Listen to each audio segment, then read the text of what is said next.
This is about online teaching experience. It's your boy KG, and we continue speaking about online teaching. In the previous video, guys, I told you that I'm going to speak about mindfulness that I had this week with a lovely, beautiful psychologist at school. And when I looked on the list, like mindfulness looked like something to focus and to think about other people or consider other people. I looked at it and I'm like, okay, let me just register. Then I registered. And I got there. Unfortunately, I got late because I went to a different location and they went to another location. So I was about 2-3 minutes late. I hate being late. And I hate it when someone comes to the meeting and they come late. I respect time. Time is currency for me. If you have a meeting with me, you gotta make it early. If not, don't even. Okay, let's go in there. But I apologize. Like, you know, when they use that big English, profusely, I can't even say the word, but that's big English that they use too. How do you say that word, baby? What? The profusely. How do you say? I'm not English. No, she's not English. None of us is English. Kgomotso from Botswana. I'm Botswana from South Africa. So let me not waste any time. So mindfulness, guys. We spoke about mindfulness, and she took us through the process, what it means, and it's more of balance, of looking at a positive. It's something that I've never looked at it the way she said it, because it was more of looking at the positive, regardless of what the person is saying, the negatives and stuff like that. You only look at the positives. But before we start looking at the people, we then looked at the plants. She said, look at that tree, and after that, describe the tree. Just quite interesting. She said, describe the tree. And most people, about 4 or 5, I think it was 7 people, 5 of the people got the chance to speak. And all of them, when they described the tree, they spoke about positives. A tree is standing tall, it's beautiful, it's all the positive ways they use, resilient and stuff like that. They use only positive ways to describe the tree.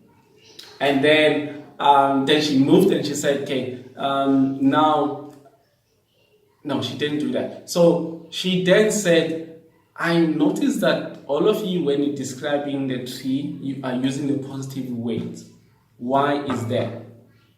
She said it's a beautiful thing ever, but all of the words that you guys use are positive words. But then she went on, she said, if I had to use, if I have to say to you guys, describe a person, how are you going to say that? And she went on, she didn't give us an opportunity to say that. She said, often when people have to describe the next person, they will think negative. Like, oh, that person is too tall, or this person is too loud, or the person is too white, or this person is too black, or this person is too loud, this person is too soft. Like, it's not the way as we describe trees and other things standing right there.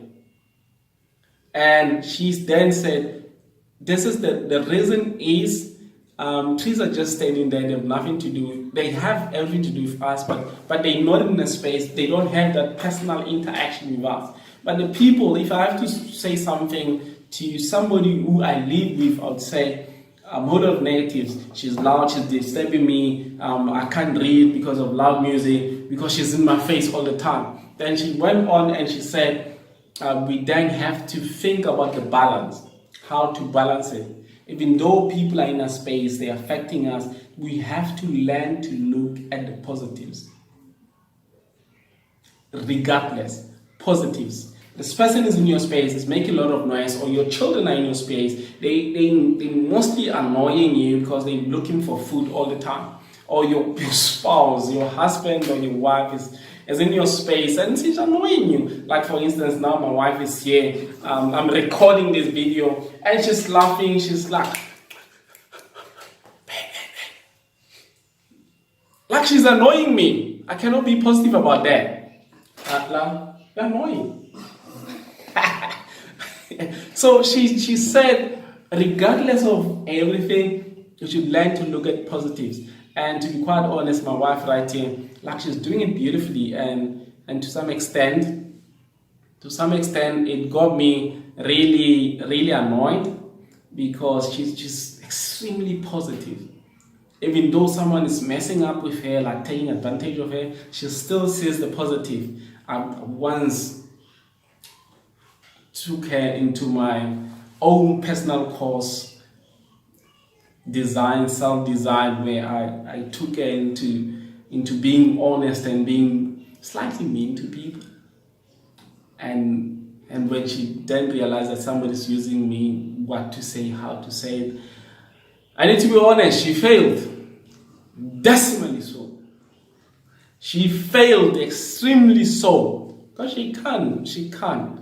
I think mindfulness awareness, it's on another level. That when we see all the negativity, she then sees the positive. And that's why I love her so much, love. Aww. I love you so much. Thank you, baby. So that's one of the things, and I'll say to you guys, out of everything, just practice mindfulness. Check on YouTube. I went onto YouTube and I checked a lot of beautiful videos about mindfulness. And the last part that I'm going to leave you with it now quickly. Then she took us into an experience that was a lovely experience ever to practice mindfulness. She said to us, close your eyes, make sure that you're sitting comfortably, and then she started taking us through the journey, like focus, like she directed our mind. Focus on your feet. How are you feeling? How's the pain? Are they flat? Are they warm? Are they cold? Then come to your knees. How are they? Your thighs, your back, your lower back, your chest. How's your heart rate? How's your heart pumping? Your brain. Then she got to brain, and I think that's where she got me. She lost me. That's when I started going into my deep sleep. I would feel myself, because there was a fan running and there was a bird going quack all the time. But then I don't know how to describe it, but I think I was going to my deep sleep. Then all the noises were shutting down, but I was going to that peaceful space. That space was extremely peaceful. I went to that peaceful space, and it was so peaceful. I could feel myself that sorry. I'm in my small deep sleep, but it was peaceful sleep. And then her voice now started fading off, and I didn't hear anything. Then she said, that's mindfulness.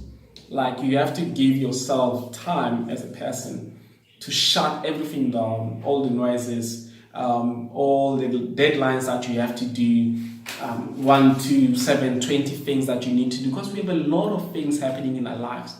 But you need to make a point that, 15 minutes, 20 minutes a day, it's me and me alone. And we then discuss different ways on how to do them. Some people, they say they swim. Some people, they say they just cuddle with their children for 15, 20 minutes and they feel better. Some people say they just put more water, like cold water, and sea salt, and they just get in there and they relax. Some people say they sleep, then after that they wake up, they feel better. So there are different ways to do it, but check on YouTube, Google mindfulness. I think everybody need this. Every teacher, everybody need this, and it was a powerful thing ever. And we're gonna start practicing it and do a lot of it, and just becoming better and be aware of myself, of my space, and being a better person. I really want to be a better person. In fact, if you want to work with people beautifully, understanding them and work with them to nurture them, particularly when you're nurturing people, you have to be aware of yourself and aware of where you are at that particular time. Then you'll do better. So that's it, guys. Thank you so much for watching this video to the end. If you are new in this group, this chat, subscribe, share, like, do something about it. Don't just leave it like that, but do something about it. And we'll see you in the next video. For now, peace to you guys. Peace to the family. We'll see you guys in the next video.